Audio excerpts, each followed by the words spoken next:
Hello friends, in this video I am going to discuss the Coinage Act 2011.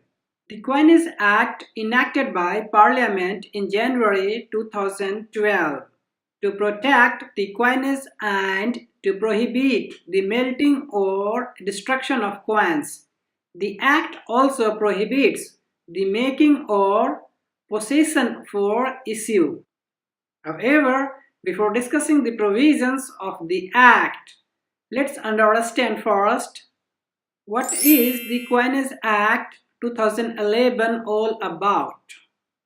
As defined in the Act, it is an act to consolidate the laws relating to coinage and the mints, the protection of coinage, and to provide for the prohibition of melting or destruction of coins and prohibit the making or the possession thereof for issue and for matters connected therewith or incidental thereto.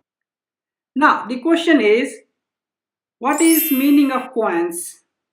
As defined in section 2A of this Act, coin means any coin which is made of any metal or any other material stamped by the government or any other authority empowered by the government in this behalf, and which is a legal tender, including commemorative coin and Government of India 1 rupee note. Now the next question is, what is meaning of commemorative coin? As defined in section 2B of this Act, commemorative coin means any coin stamped by the government or any other authority empowered by the government in this behalf to commemorate any specific occasion or event and expressed in Indian currency. Now the next question is, what is meaning of deface? As defined in section 2C of this Act, deface means any type of clipping, filling, stamping or such other alteration of the surface or shape of a coin as is readily distinguishable from the effects of reasonable wear. Now the next question is, what is meaning of mint? As defined in section 2G of this Act, mint means the Security Printing and Minting Corporation of India Limited, formed and incorporated under the Companies Act 1956, or any other organization established by or under the authority of the government to make a coin by stamping metal. Now the next question is, what is meaning of power to call in? As defined in section 8 of this Act, notwithstanding anything contained in section 6, the government may by notification call in with effect from such date as may be specified in the notification any coin of whatever date or denomination and on and from the date so specified, such coin shall cease to be a legal tender, save to such extent as may be specified in the notification.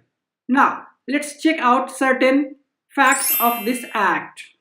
Following are the important facts.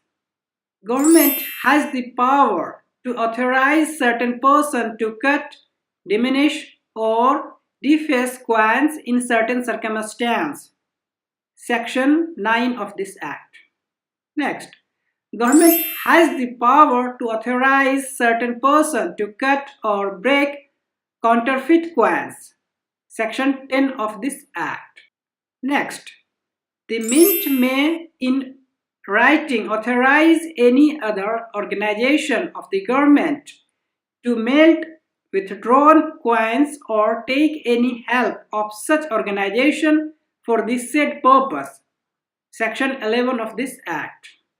Next, if any person is found making, issuing, or possessing pieces of metal for the purpose of making or using as money unlawfully, will be punished.